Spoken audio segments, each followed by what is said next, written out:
The sunshine poured through the glass doors of the Grand Plaza Hotel as Andre checked the time on his phone. He was early for once. His mom would be proud. After graduating from college last month, he'd landed an interview with one of the top tech companies downtown. The thought made his stomach twist with nerves, but in a good way.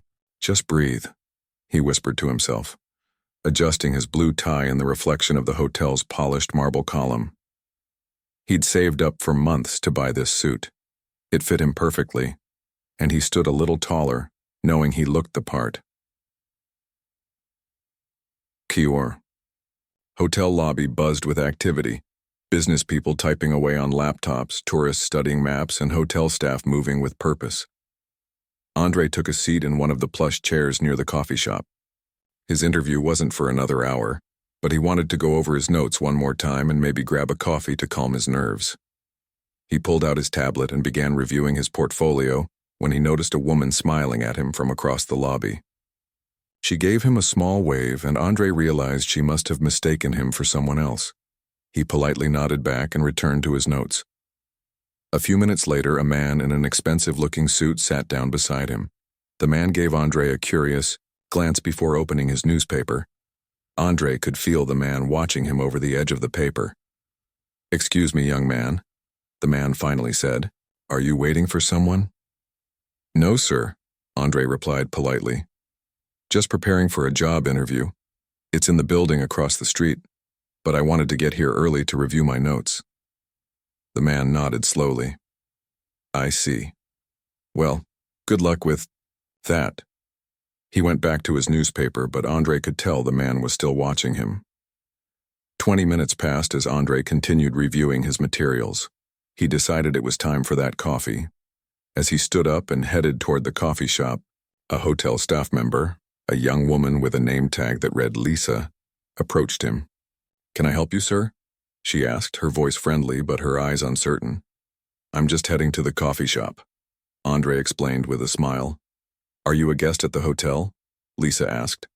"No, but I'm waiting for my interview at Carter Tech across the street. It's in about 40 minutes. Lisa nodded but seemed unsure. "I'll be right back, sir." Andre watched as she walked over to the front desk and spoke with another employee. They both glanced in his direction before Lisa disappeared through a door marked Staff Only. Andre felt a twinge of uneasiness, but pushed it aside. He continued to the coffee shop, ordered a small Americano, and returned to his seat. As he sipped his coffee, he noticed more staff members looking his way. The man with the newspaper was gone now, but 2 security guards had appeared near the entrance.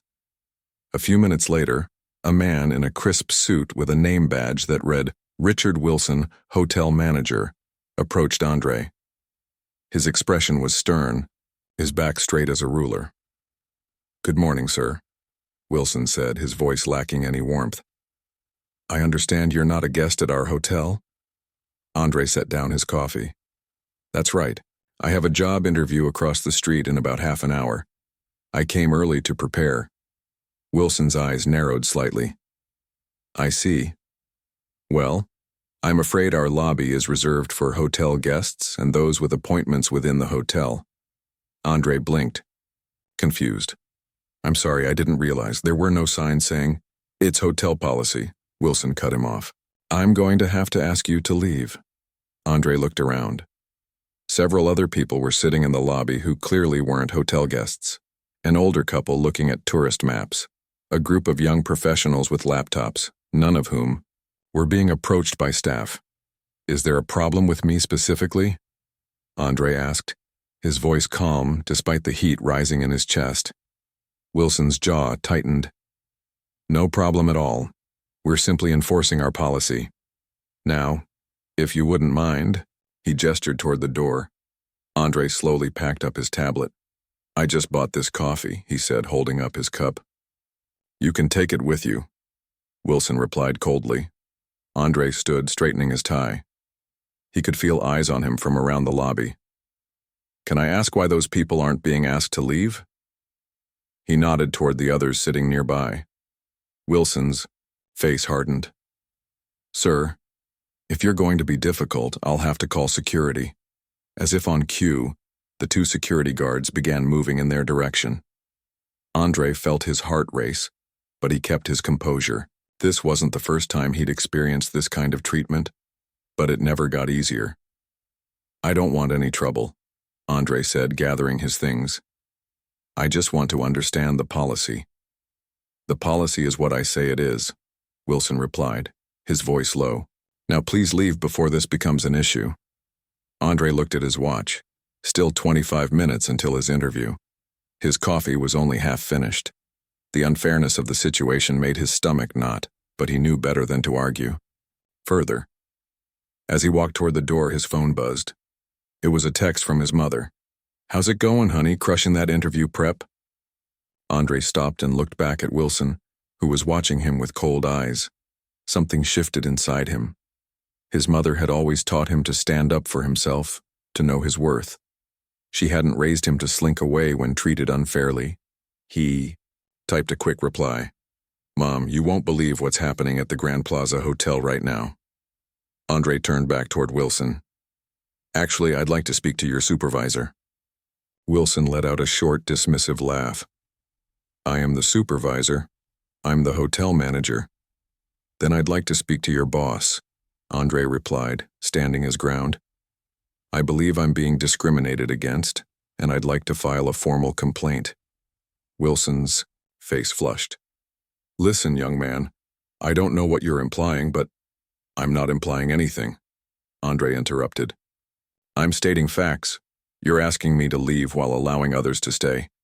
The only difference I can see is the color of my skin." The lobby grew quiet. Wilson's mouth opened and closed like a fish out of water. The security guards exchanged uncomfortable glances. "That's a serious accusation," Wilson finally said, his voice tight, "and completely unfounded." "Then please explain the difference," Andre insisted. "Why am I being singled out?" Wilson's phone rang. He checked it, his expression changing to one of annoyance. "Excuse me a moment," he said before stepping away to answer. Andre stood firm, his heart pounding but his resolve strengthening. He wasn't going to let this slide, not today, not when he'd worked so hard to get where he was. His phone buzzed again, another text from his mother. "I'm coming. Stay right there." Andre smiled slightly, knowing what was coming. His mother, Vanessa Taylor, wasn't just any mom. She was a respected civil rights attorney who had fought discrimination cases for over 20 years. And she was about to arrive at the Grand Plaza Hotel. Wilson returned, his expression now a mixture of irritation and uncertainty. "Sir, I'm going to have to insist that you leave now." "My mother is on her way," Andre replied calmly. "She'd like to discuss this situation with you." Wilson scoffed. "This doesn't concern your mother." "Oh, I think it does," Andre said, a new confidence in his voice. "She's very interested in how you're treating me." The security guards shifted uncomfortably. One of them leaned toward Wilson and whispered something in his ear. Wilson's expression changed slightly. "Who exactly is your mother?" he asked, a hint of worry creeping into his voice. Andre smiled. "Her name is Vanessa Taylor. Perhaps you've heard of her? Taylor Law Group, specializes in civil rights cases." The color drained from Wilson's face. Wilson's face had lost all its color. The name Vanessa Taylor clearly meant something to him. Andre watched as the manager's confident demeanor crumbled. "Taylor Law Group?" Wilson repeated, his voice suddenly less certain. Andre nodded. "That's right." The hotel manager glanced nervously at the security guards, then back at Andre. His eyes darted to Andre's perfectly tailored suit, his polished shoes, his leather portfolio, all the signs of someone who knew exactly what he was doing. "Perhaps we've had a misunderstanding," Wilson said, forcing a smile that didn't reach his eyes. "You're welcome to stay in our lobby, of course." "No misunderstanding," Andre replied calmly. "You made yourself perfectly clear. I'm not welcome. Here because of who I am, not what I'm doing." Wilson's fake smile faltered. "That's not what I recorded our entire conversation," Andre cut in, holding up his phone. It was a bluff. He hadn't actually been recording. But Wilson didn't need to know that. The manager's eyes widened. He opened his mouth to speak, but was interrupted by the sound of the hotel's glass doors sliding open. All heads turned to see a woman striding confidently into the lobby. Vanessa Taylor stood 5'5" in her heels, but her presence filled the entire space. Her tailored navy suit and pearl necklace screamed sophistication and power. Her eyes, sharp and focused, scanned the lobby until they landed on Andre. "Hi, boy," she said with a warm smile that disappeared the moment she turned to Wilson. "And you must be the manager who's discriminating against my son." Wilson tried to regain his composure. "Ma'am, there's been a misunderstanding. We have certain policies." "Save it," Vanessa interrupted, raising her hand. "I heard everything over the phone." Andre kept the line open. Another bluff, but an effective one judging by the way Wilson's face fell. Andre felt a surge of pride, watching his mother take control of the situation. This was Vanessa in her element, fighting injustice, standing up for what was right. "Now," Vanessa continued, setting her designer handbag on a nearby table, "I'd like to know why my son was being asked to leave while those people," she pointed to the tourists and business people still lounging in the lobby, "are allowed to stay." Wilson shifted uncomfortably. "As I was explaining to your son, our policy is—" "What policy exactly?" Vanessa pressed. "Is it written down somewhere? Can I see it?" Wilson cleared his throat. "Well, it's more of an unwritten policy that apparently only applies to certain people," Vanessa finished for him. "That sounds like discrimination to me. What do you think, Andre?" "Certainly seems that way," Andre agreed, standing, taller beside his mother. By now, a small crowd had gathered around them. Hotel guests and staff were watching the scene unfold with curious eyes. Wilson noticed the attention and seemed to grow more nervous. "Mrs. Taylor," he said in a low voice, "perhaps we could discuss this in my office?" "That's Miss Taylor," she corrected him. "And no, I don't think so. You were perfectly comfortable embarrassing my son in public. We can resolve this right here." Lisa, the staff member who had first approached Andre, was watching from behind the front desk, her expression a mixture of embarrassment and guilt. "I'd like to speak to the hotel owner," Vanessa stated firmly. Wilson shook his head. "The owner isn't on the premises today." "Then call them," Vanessa insisted, pulling out her own phone. "Because I'm about to call the local news stations. I'm sure they'd love to hear about how the Grand Plaza Hotel treats young black professionals." The threat of media attention made Wilson's face go even paler. "That won't be necessary, Ms. Taylor. I'm sure we can resolve this without involving—" "Mom," Andre cut in, checking his watch. "I have that interview in 15 minutes. Vanessa nodded, her expression softening as she looked at her son. "Go ace that interview, I'll handle this." She turned back to Wilson, her eyes hardening again. "My son has worked too hard to be treated this way. He graduated summa cum laude from State University last month.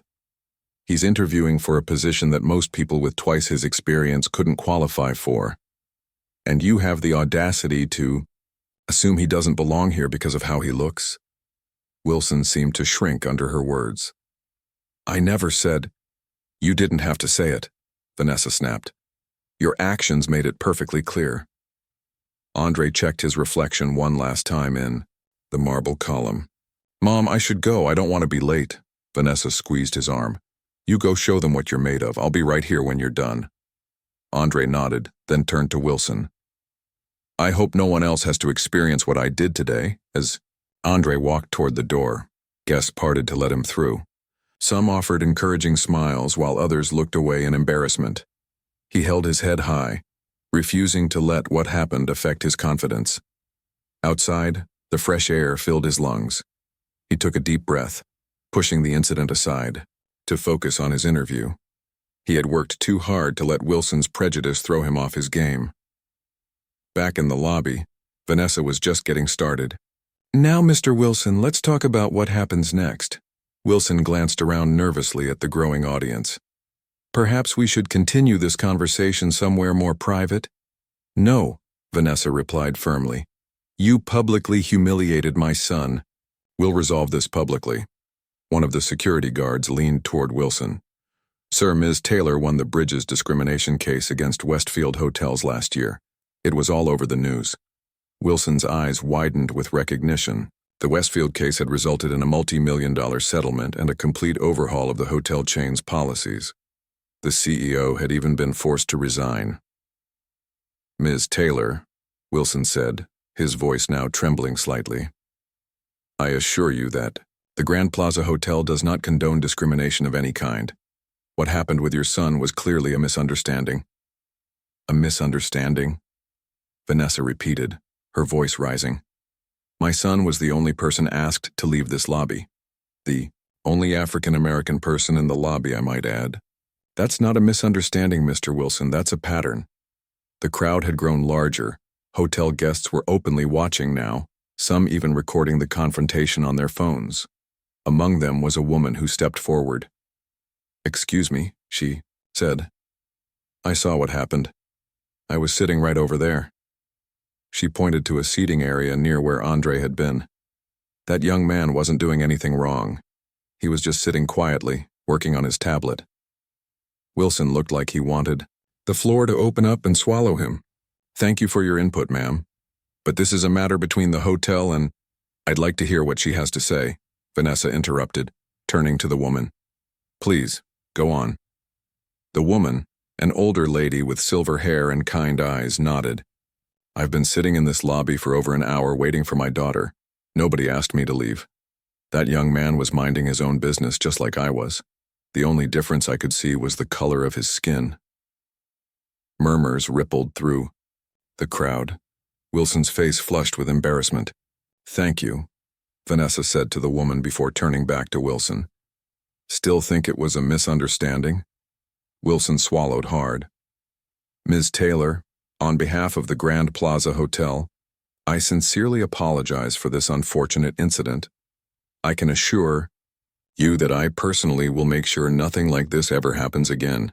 "Your personal assurance isn't enough," Vanessa replied coolly. "I want to speak with the hotel owner. Now." Wilson hesitated, then nodded reluctantly. "I'll call him right away." He pulled out his phone and stepped aside to make the call. While Wilson was on the phone, Lisa approached Vanessa cautiously. "Ms. Taylor," she said softly, "I just wanted to say I'm sorry about what happened to your son. I should have said something." Vanessa's expression softened slightly. "It's never too late to do the right thing." Lisa nodded, her eyes downcast. "This isn't the first time I've seen this happen here. Mr. Wilson has a pattern, but most people don't stand up to him like your son did." Vanessa's eyes narrowed. "A pattern, you say? Would you be willing to provide a statement about these other incidents?" Lisa hesitated, glancing nervously toward Wilson. "I could lose my job. If you call me?" Vanessa handed her a business card. "The Taylor Law Group protects whistleblowers, too." Wilson returned, his face ashen. "Ms. Taylor, Mr. Harrington, the hotel owner, would like to speak with you. He's on his way down from his penthouse." Vanessa raised an eyebrow. "The owner lives here?" "Yes," Wilson replied stiffly. "He occupies the penthouse suite." A ripple of whispers spread through the lobby as the elevator doors opened, and a distinguished older man stepped out.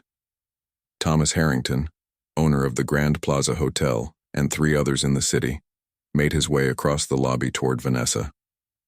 "Ms. Taylor," he said, extending his hand, "I understand there's been an incident involving your son. I'd like to personally apologize and assure you that the Grand Plaza does not tolerate discrimination of any kind." Vanessa shook his hand firmly. "Mr. Harrington, I appreciate you coming down to address this, but an apology isn't enough. What happened to my son today is part of a pattern at your hotel. A pattern that Mr. Wilson has apparently been perpetuating for some time." Harrington's eyes darted to Wilson, who seemed to shrink under his gaze. Thomas Harrington turned his full attention to Wilson, his expression darkening. "A pattern, Mr. Wilson?" Wilson's mouth opened and closed, but no words came out. The lobby had grown so quiet you could hear the gentle hum of the air conditioning. "Perhaps we should continue this discussion in my office," Harrington suggested, gesturing toward the elevators. Vanessa shook her head firmly. With all due respect, Mr. Harrington, this began as a public humiliation of my son. I believe the resolution should be equally public. Harrington considered this for a moment, then nodded. Fair enough. He turned to address the gathered crowd. Ladies and gentlemen, on behalf of the Grand Plaza Hotel, I sincerely apologize for the incident that occurred here today. This establishment was built on principles of hospitality and respect for all. What happened here falls far short of those ideals. Wilson stood rigid, his face a mask of forced composure, though the sweat beading on his forehead betrayed his anxiety. Ms. Taylor, Harrington continued, I understand your son was asked to leave our lobby while preparing for a job interview? That's correct, Vanessa confirmed, while numerous other non-guests were permitted to stay.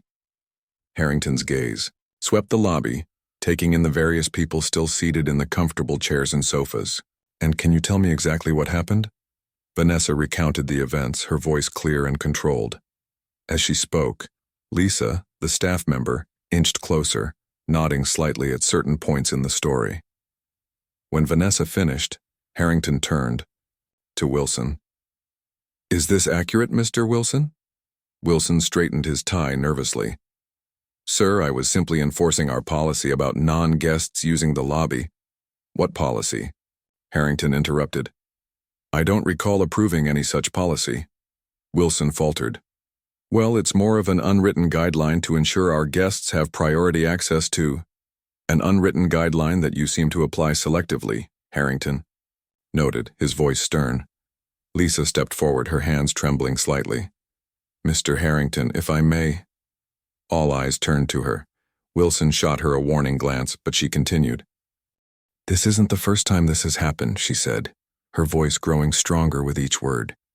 Mr. Wilson has asked other people of color to leave the lobby before. Never the white visitors, only people of color. A collective gasp rippled through the crowd. Wilson's face contorted with anger.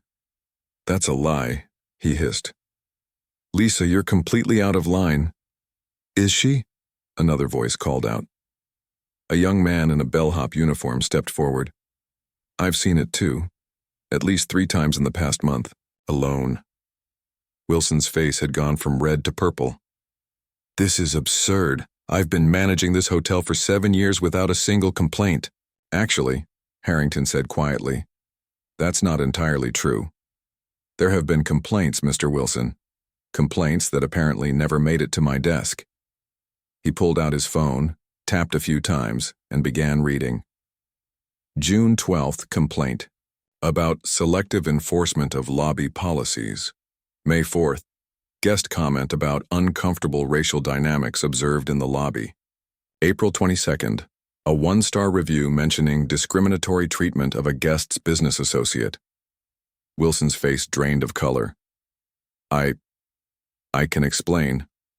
I'm sure you can, Harrington said coldly, but not here and not now. He turned to Vanessa. Ms. Taylor, I want to assure you that this matter will be addressed immediately and thoroughly.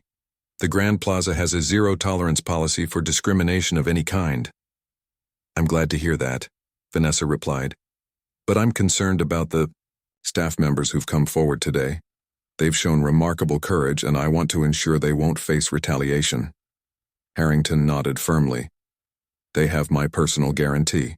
In fact, he paused, looking directly at Lisa and the bellhop. I'd like to thank them for their honesty and integrity. These are the qualities we value at the Grand Plaza. The crowd began to applaud, causing Lisa to blush and the bellhop to stand a little straighter. Wilson looked around desperately as if searching for someone to defend him. Finding no allies, he took a step toward Harrington. Sir, I've devoted 7 years to this hotel. My record speaks for itself. Our profits have increased every quarter under my management.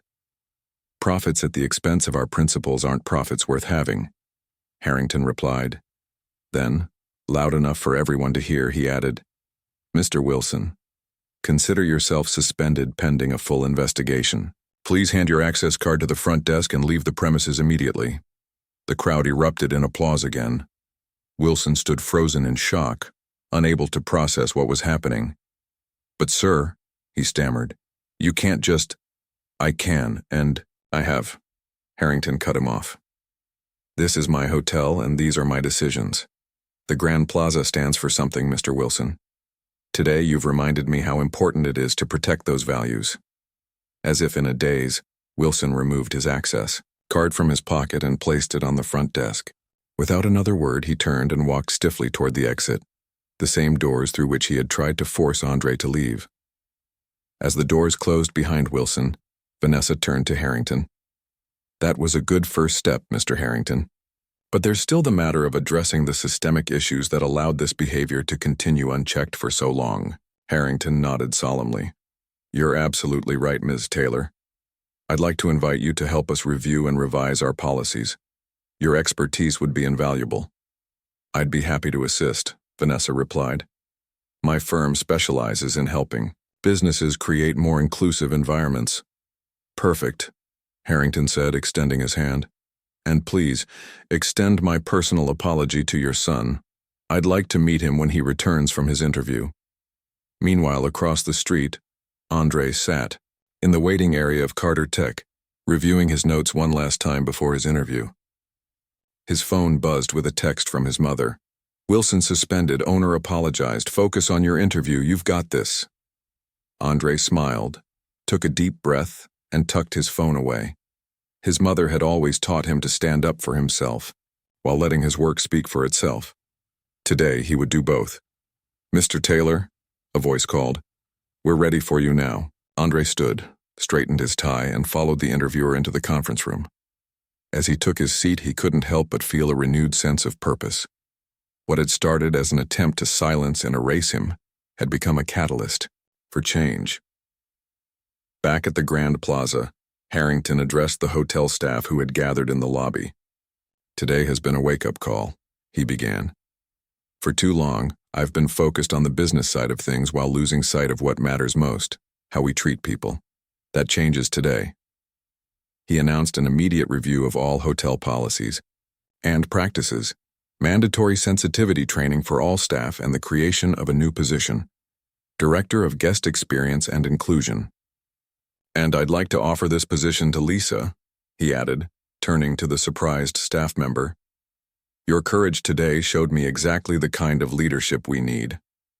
Lisa's eyes widened in shock. "Mr. Harrington, I don't know what to say."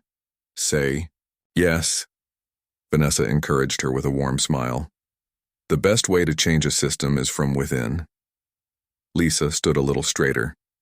"Yes, Mr. Harrington, I accept." Another round of applause filled the lobby. The atmosphere had transformed from one of tension and discrimination to hope and possibility. As the crowd began to disperse, the older woman who had spoken up earlier approached Vanessa. "What you did today was remarkable," she said, her eyes twinkling. "Standing up for your son like that, he's lucky to have you." Vanessa smiled.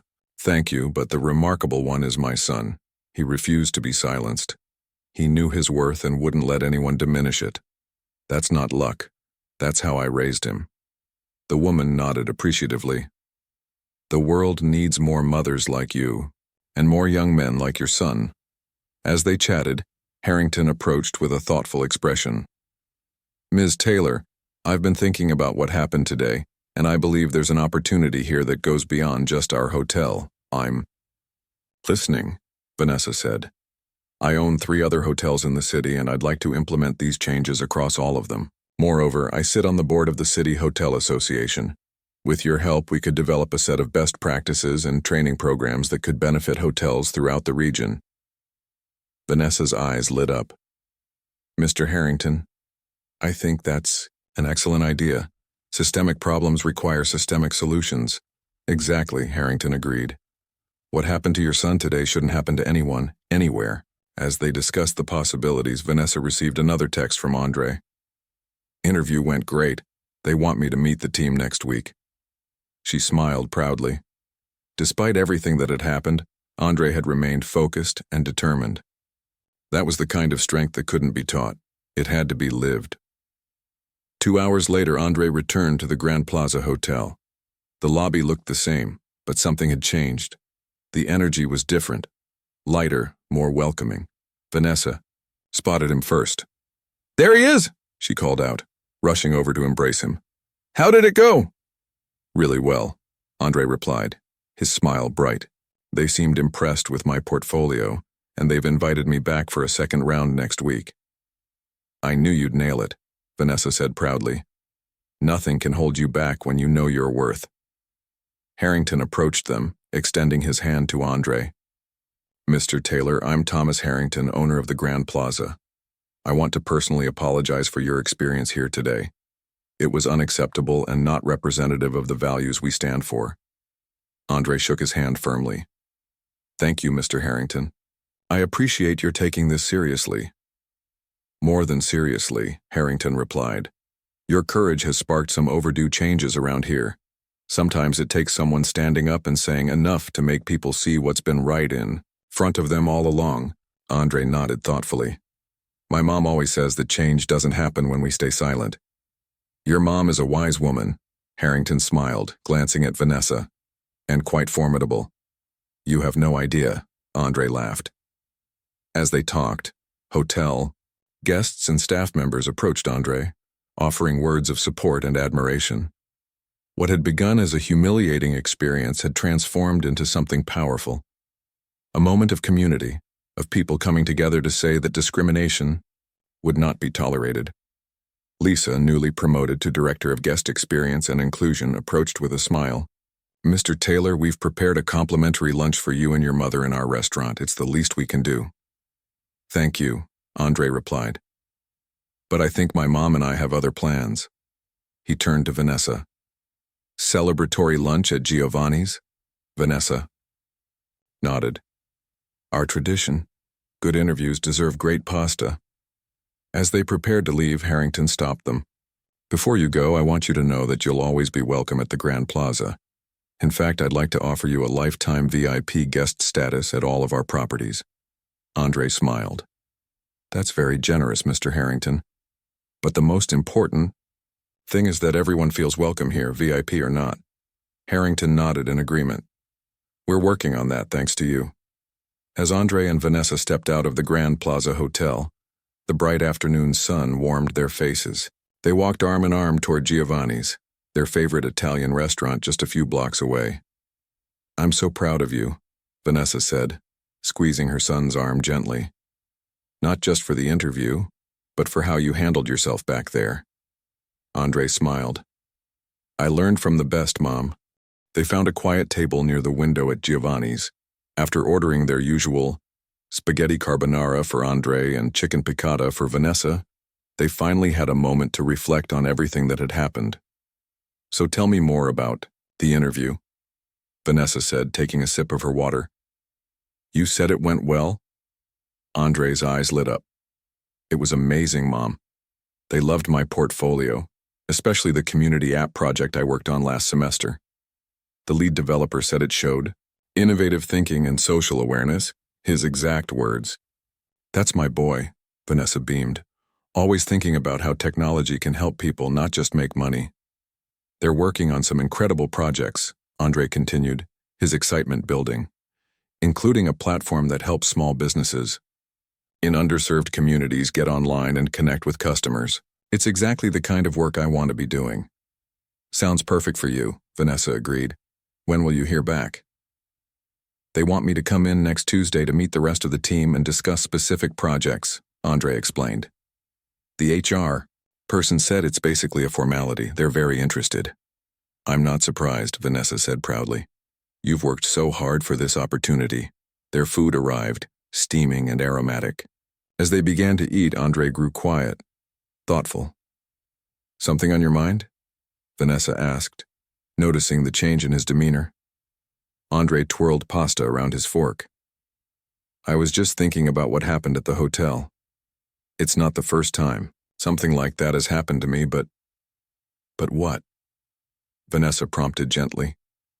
"It's the first time I really stood my ground," Andre finished. "Usually I just walk away, tell myself it's not worth the trouble." Vanessa nodded, understanding.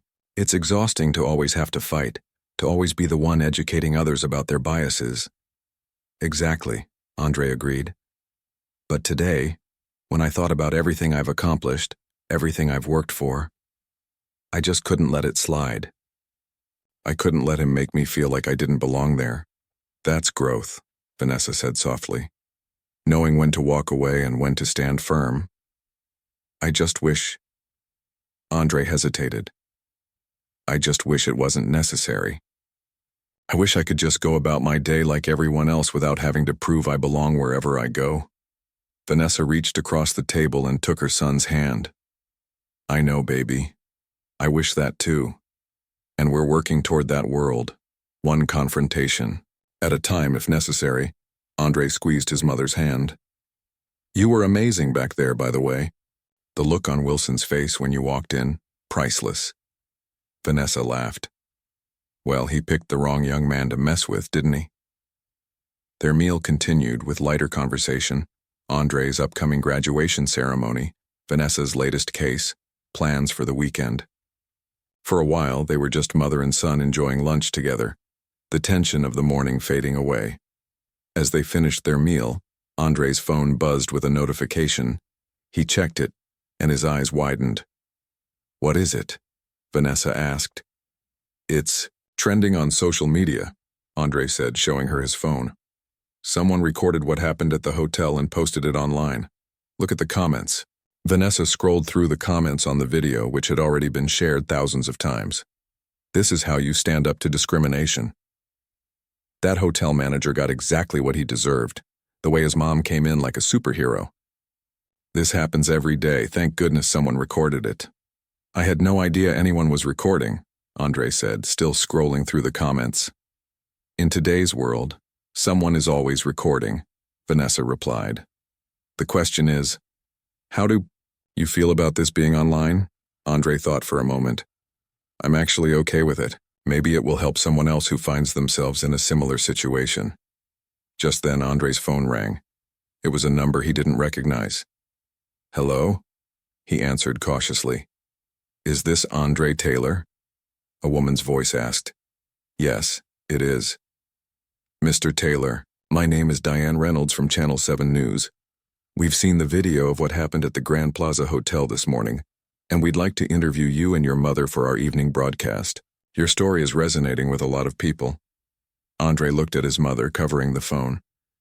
It's the local news. They want to interview us about what happened. Vanessa raised an eyebrow. What do you think? It's your call.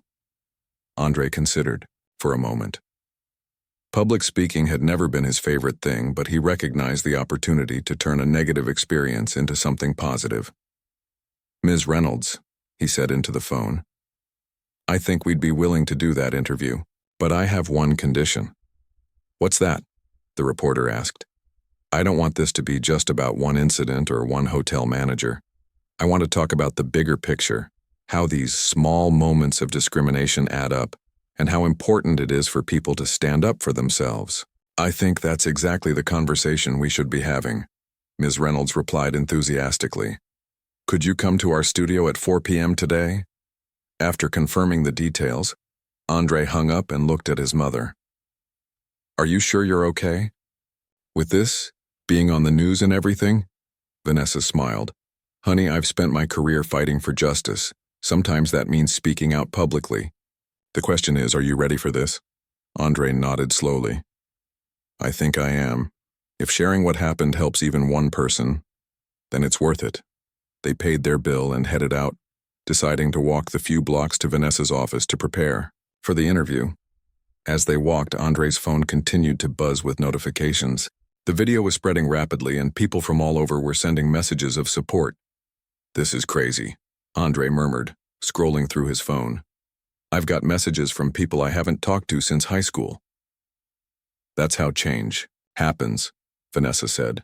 One story touches another, and another, until enough people say, no more. As they approached Vanessa's office building, they spotted a familiar face. Lisa, the hotel employee who had stood up to Wilson, was waiting outside. Ms. Taylor, Andre, she called out, waving them over. I hope you don't mind me coming by. I got your office address from Mr. Harrington. Not at all, Vanessa replied. Is everything okay? Lisa nodded. More than okay, actually. After you left, Mr. Harrington called an emergency staff meeting. He announced a complete overhaul of the hotel's policies and training programs. And, well, I've been asked to help lead those changes. That's wonderful news, Vanessa said warmly. It wouldn't have happened without you both, Lisa continued. I just wanted to thank you personally. She turned to Andre. Especially you. Your courage inspired me to speak up. Andre shook his head modestly. You're the brave one. You risked your job to do the right thing. It was worth it, Lisa replied.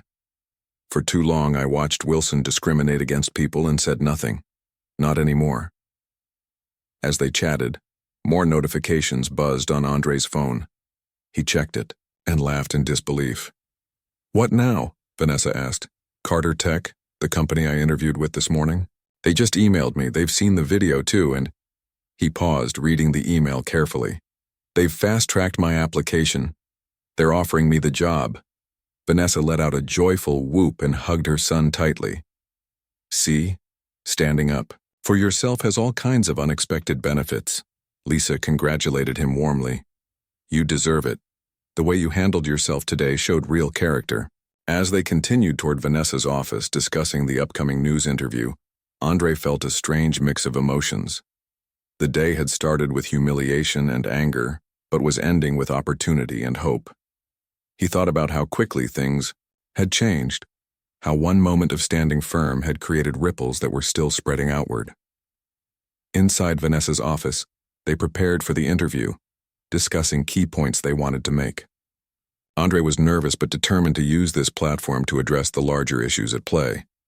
Remember, Vanessa advised, this isn't just about one incident or one hotel manager. It's about the daily reality that many people face and the importance of speaking up. Andre nodded. I want to be clear that what happened to me wasn't unique or unusual. It happens all the time in all kinds of places.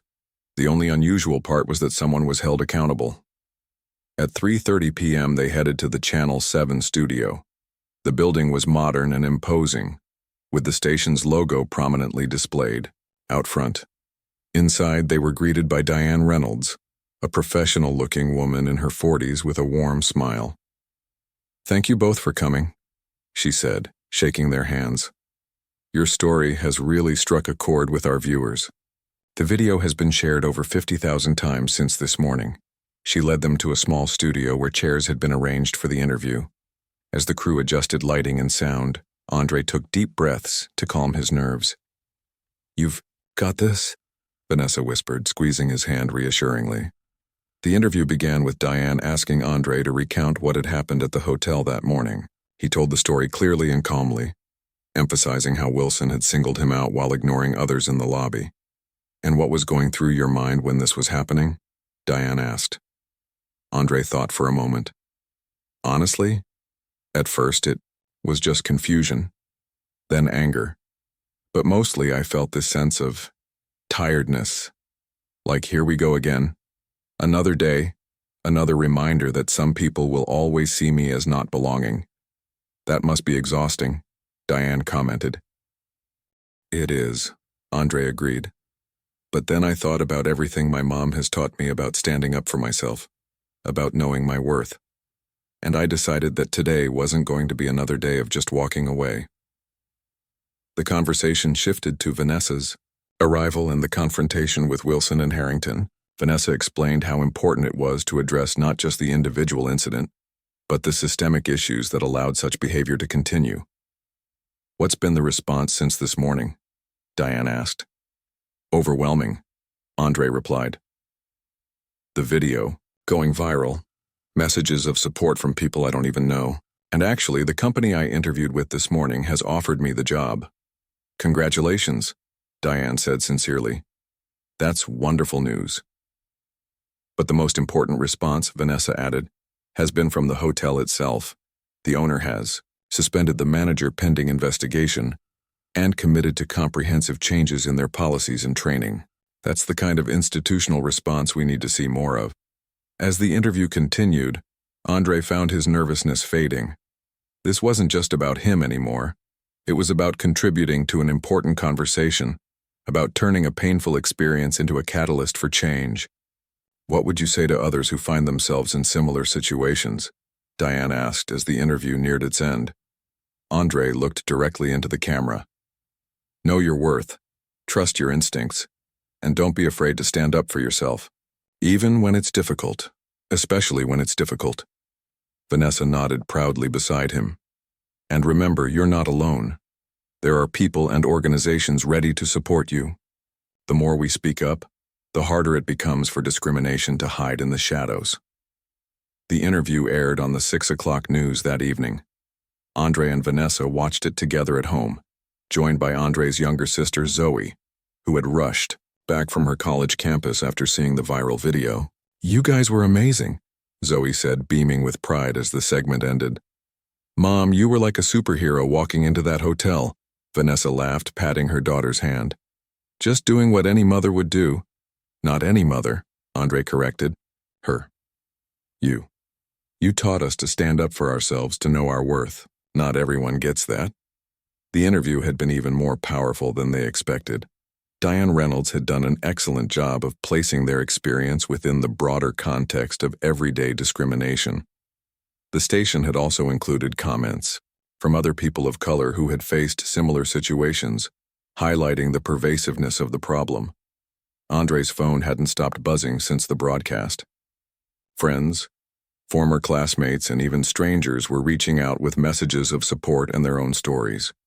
One message in particular caught his attention. Listen to this, he said, reading from his phone. This is from someone named David. Watching your interview changed something in me. I've walked away so many times when I should have stood my ground. Next time I won't. Thank you for showing me how to do that with dignity. That's what it's all about, Vanessa said softly. Empowering others to stand up too. Zoe scrolled through her own phone. The hashtag Know Your Worth is trending. People are sharing their own stories of standing up to discrimination. The doorbell rang, interrupting their conversation. Andre opened the door to find a delivery person holding a large fruit basket. Delivery? For Andre Taylor, the young woman said, handing him the basket and a card. After she left, Andre read the card aloud. Dear Andre, your courage and dignity today have inspired our entire team. We're even more excited to welcome you to Carter Tech next week. Sometimes the most important qualification isn't on a resume, it's character. You've shown yours in spades. Warmly, the Carter Tech team. That's so thoughtful, Zoe said, already eyeing the chocolates nestled among the fruit. It really is, Andre agreed, setting the basket on the coffee table. I think I'm going to like working there. His phone buzzed again, a text from an unknown number. Andre opened it and his eyebrows shot up in surprise. It's from Mr. Harrington, he explained. He says the video and our interview have prompted other hotel guests to come forward with similar experiences. He's hired an outside firm to conduct a full audit of the hotel's practices and is implementing a zero-tolerance policy for discrimination effective immediately. Now that's what I call impact, Vanessa said, clearly pleased. Institutional change. As the evening progressed, they ordered pizza and continued to watch the responses pour in. The story had touched a nerve, sparking conversations about the subtle and not-so-subtle ways discrimination manifested in everyday life. Around 9 p.m., Andre received another interesting message. This one from Lisa at the Grand Plaza Hotel. Lisa says she's been promoted to assistant manager and will be leading the new inclusion training program, Andre told his family. And get this, she's invited me to be part of a focus group to help develop their new policies. Are you going to do it? Zoe asked. Andre thought for a moment. You know what? I think I will. It's a chance to turn a negative experience into something positive, to create real change from the inside. Vanessa nodded approvingly. That's how progress happens, one institution at a time. The next morning, Andre woke to find his story had gone national. Several major news outlets had picked up the local report, and his phone was filled with interview requests. Even more surprising was an email from a major civil rights organization asking him to speak at their upcoming youth conference. Over breakfast, he discussed these developments with his mother. "It's a lot," he admitted, feeling somewhat overwhelmed. "I didn't expect any of this." Vanessa sipped her coffee thoughtfully. "You've struck a chord, Andre. People are responding because what happened to you happens to so many others who don't have a voice or platform to speak out." "I know," Andre agreed. "But I'm not an activist or a public speaker. I'm just a guy who stood up for himself one time." "Sometimes that's all it takes," Vanessa replied. "One person refusing to be silenced can start a movement. But," she added, seeing his expression, "you don't have to take on that role if you don't want to. This is your story, your experience. You get to decide how to use it." Andre considered his mother's words. I think I want to be selective. The youth conference feels right, talking to young people about self-worth and standing up for themselves. But I don't need to be on every news channel or talk show." "That sounds wise," Vanessa agreed. "Focus your energy where it can make the most difference." Later that day, Andre met with Thomas Harrington at the Grand Plaza Hotel. The atmosphere in the lobby was noticeably different. Staff members were more attentive, more diverse, and there was a new sign prominently displayed near the entrance. "The Grand Plaza Hotel welcomes all guests. Discrimination of any kind will not be tolerated." Harrington greeted Andre warmly. "Thank you for coming, Andre. I wanted to meet with you personally to discuss some changes we're implementing." They sat in the hotel restaurant where Harrington outlined his plans for transforming not just the Grand Plaza but all 4 hotels in his group. "We're creating a new position, Chief Diversity Officer, and implementing comprehensive training for all staff," Harrington explained. "But I wanted your input on something specific." "What's that?" Andre asked. "We're establishing a scholarship program for students from underrepresented communities pursuing careers in hospitality management," Harrington said. "I'd like to name it after you." Andre was taken aback. "Mr. Harrington, I don't know what to say." "You don't have to decide right now," Harrington assured him. "But your stand that day made me realize how much work we still have to do in this industry. This scholarship would be one way to create lasting change." As they continued their discussion, Andre noticed Wilson's replacement, a woman of color, with a warm smile and confident demeanor, efficiently managing the front desk staff. Change was already happening right before his eyes. After his meeting with Harrington, Andre headed to Carter Tech to fill out paperwork for his new position. The office was exactly as he'd hoped, diverse, creative, and buzzing with energy. Several employees recognized him from the news and welcomed him enthusiastically. "We're thrilled to have you joining us," said Rachel, the HR director who had interviewed him. "Not just because of your impressive technical skills, but because of who you are. The way you handled that situation at the hotel, that's exactly the kind of integrity we value here." Andre smiled, feeling truly appreciated for all aspects of himself, not just his abilities, but his character too. Over the next few weeks, Andre's life settled into a new rhythm. He started his job at Carter Tech, working on their community outreach platform. He spoke at the youth conference where his message of self-worth and standing firm resonated deeply with the young attendees.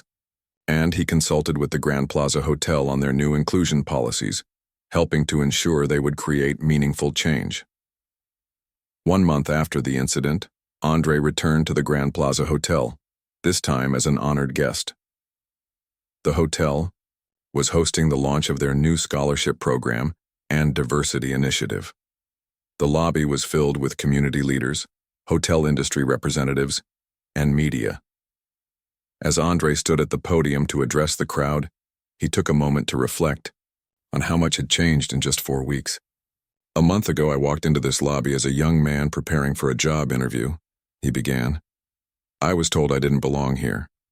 Today, I stand before you as a reminder that we all belong, in every space, in every institution, in every conversation, about our shared future." The crowd applauded warmly. Andre continued, "What happened that day wasn't unique. It happens to people who look like me every day, in hotels, stores, restaurants, and offices across the country. What was unique was the response. A hotel owner who took responsibility, staff members who spoke truth to power, and a community that refused to look away. From his seat in the front row, Harrington nodded in agreement. Beside him sat Lisa, now fully installed in her new leadership role. The scholarship program we're launching today isn't just about creating opportunities, Andre explained. It's about transforming an industry from the inside out. It's about ensuring that the next generation of hospitality leaders reflects the diversity of the guests they serve. As he concluded his remarks, Andre spotted his mother in the audience, her eyes shining with pride. Beside her sat Zoe, and surprisingly the older woman who had spoken up for him that day in the lobby. They had since learned her name was Eleanor, a retired civil rights attorney who had fought similar battles in her day. After the ceremony, as guests mingled and enjoyed refreshments, Eleanor approached Andre. "You've done something remarkable here," she told him. "You've turned a moment of injustice into a movement for change." Andre shook his head modestly. "I just stood up for myself. The movement happened because so many others recognized their own experiences in mine." "That's how change has always worked," Eleanor replied. "One person stands firm, then another, and another, until the old way of doing things simply can't stand anymore." Later that evening, as Andre and his family walked out of the hotel, he paused to look back at the building. What had once been a place of humiliation had been transformed into a symbol of progress. "Penny, for your thoughts?" Vanessa asked, noticing his contemplative expression. "I was just thinking about how differently things could have gone that day," Andre replied. "If I had just walked away, if you hadn't come, if Lisa hadn't spoken up." "But you didn't walk away," Vanessa reminded him. "You stood your ground, that's what made all the difference." Andre nodded, taking one last look at the hotel before turning away. "Know your worth," he murmured, echoing the phrase that had become something of a personal mantra. "Always," Vanessa agreed, linking her arm through his as they walked toward the future they were helping to create. One where belonging wasn't determined by the color of your skin, but by the simple fact of your humanity. As they drove home, Andre's phone buzzed with a notification. The hashtag #ChastKnowYourWorth had reached over 1 million posts. People from around the country were sharing their stories of standing up to discrimination, refusing to be silenced, demanding to be seen. Andre smiled as he scrolled through some of the posts. One in particular caught his eye. A young woman writing about how she'd confronted a store manager who had been following her around the shop, assuming she was going to steal something. "I remembered that guy from the news," she wrote. "How he just calmly asked why me and not them. So that's what I did. And you know what? The manager apologized. Small victory, but it felt huge. Know your worth."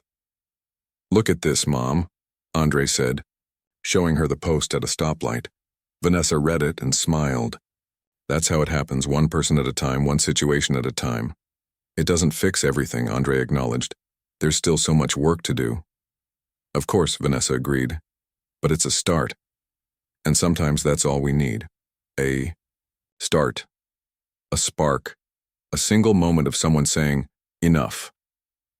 As they pulled into their driveway, Andre felt a deep sense of peace.